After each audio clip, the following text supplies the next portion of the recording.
Bismillahirrahmanirrahim.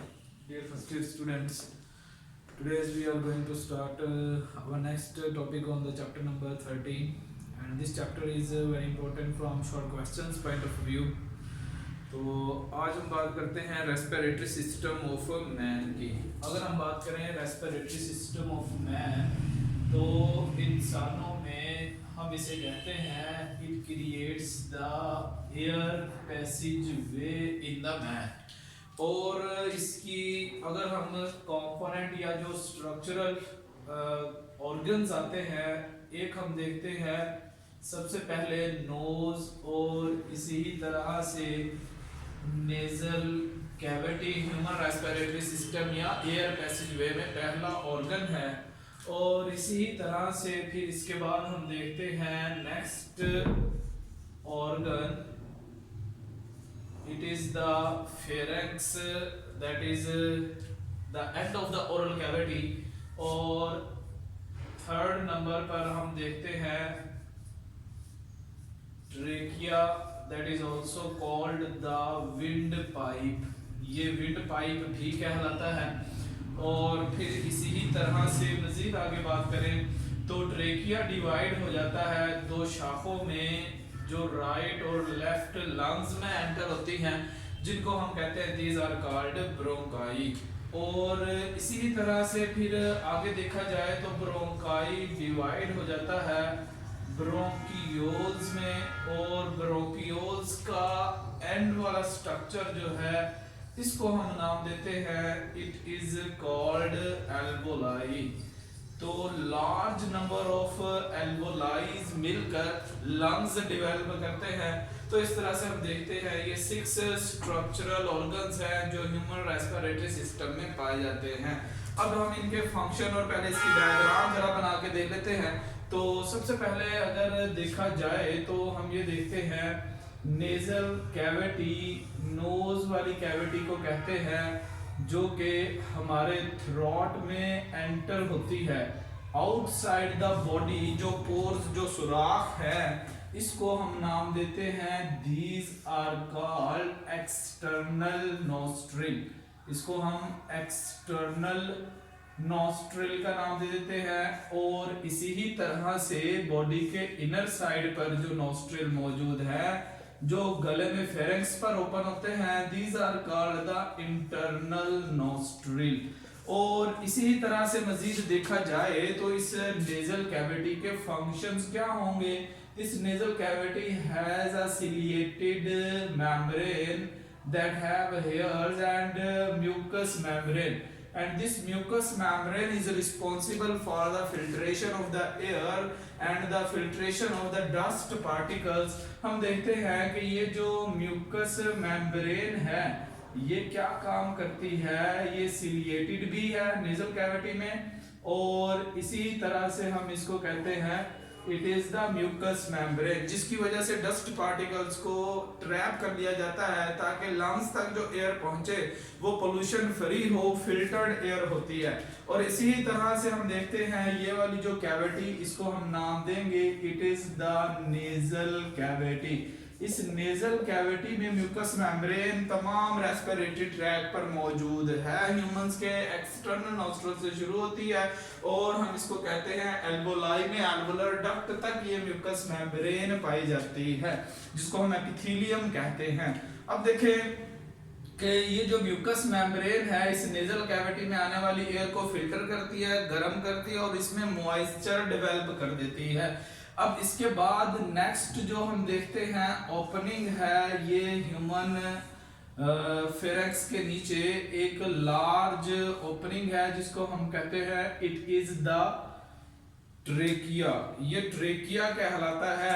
Trachea फिर right और left lungs में जैसे ही एंटर होता है तो ये 2 ब्रांचेस में डिवाइड हो जाता है, और लंग्स में दाखिल होने के बाद इसकी और बहुत सारी ब्रांचेस डेवलप हो जाती हैं, जिसको हम नाम देते हैं दीज आर कॉल्ड ब्रोंकियोल्स।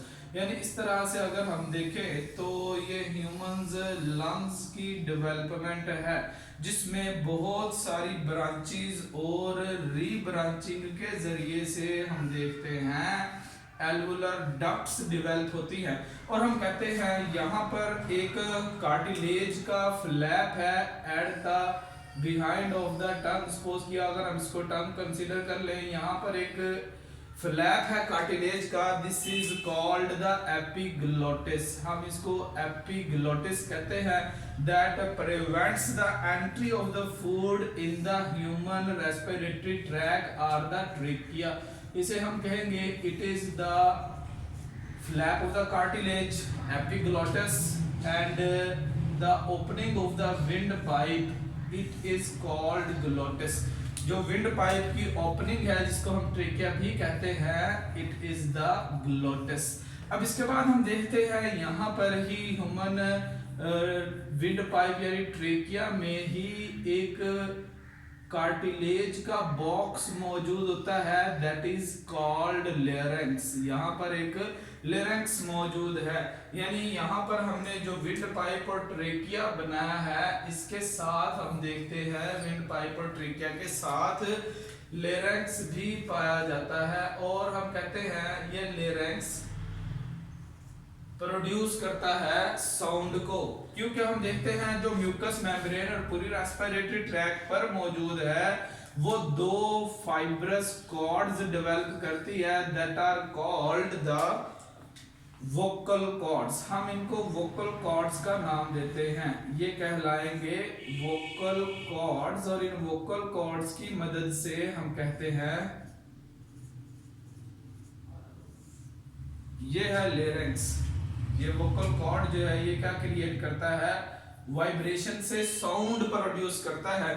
और इसी तरह से हम देखते हैं ये जो कार्टिलेज है ये सी शेप स्ट्रक्चर्स से मिलकर बना हुआ होता है और इसकी वजह से इसमें कॉन्ट्रैक्शन नहीं होती, जबकि इस विंड पाइप में अगरचे एयर मौजूद ना भी हो तो ऐसी सूरत में सांस की नाली का रास्ता बंद होने से बच जाता है, अगरचे उसमें हवा ना भी मौजूद हो। इसी तरह से आगे हम देखते हैं ये वाली branches, these are the bronchioles. और हम देखते हैं ये ब्रोंकियोल्स इंतहाई स्मॉलर डक्ट्स के अंदर जो है वो डिवाइडेड हो जाते हैं, जिसके एंड पर हम देखते हैं एल्वोलाई डेवलप होते हैं। इस तरह से ये एल्वोलाई बहुत सारे एयर सैक्स का एक क्लस्टर डेवलप कर देते हैं जो कि लंग्स का फंक्शनल यूनिट कहलाते हैं। हम इसको कहते हैं these are the air sac.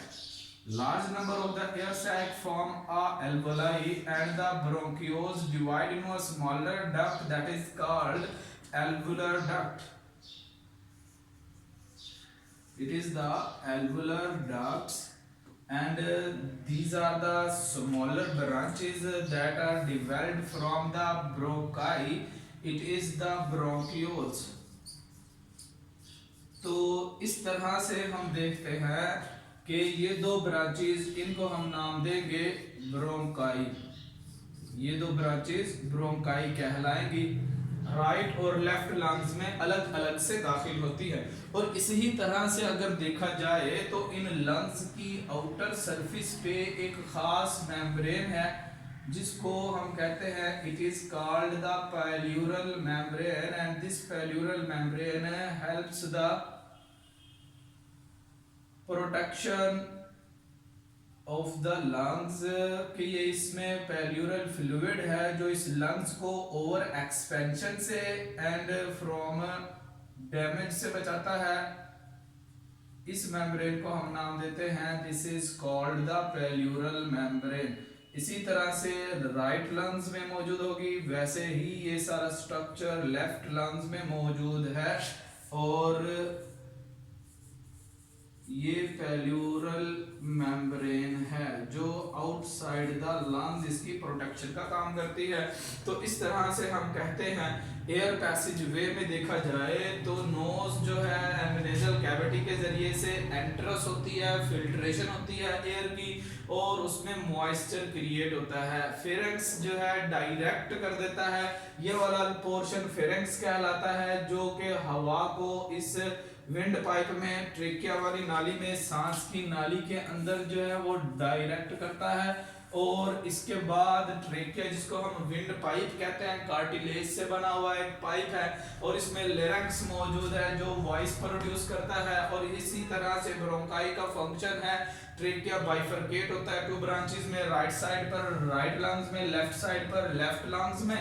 और इसी तरह से ब्रोंकाई जब लंग्स में एंटर होते हैं तो बहुत सारी छोटी ब्रांचेस डेवलप करते हैं जिनको हम ब्रोंकियोल्स कहते हैं। इन ब्रोंकियोल्स तक जो है हम देखते हैं कार्टिलेज खत्म हो जाता है, आगे एल्वोलर डक्ट्स पाई जाती हैं। इन एल्वोलर डक्ट से आगे एल्वोलर सैक्स डेवलप होते हैं जो कि गैसेस एक्सचेंज में रोल प्ले करते हैं। तो इस तरह से हम कहते हैं ये मेजर ऑर्गन्स हैं जिनको हम कहते हैं ह्यूमन रेस्पिरेटरी सिस्टम का हिस्सा है। Thank you.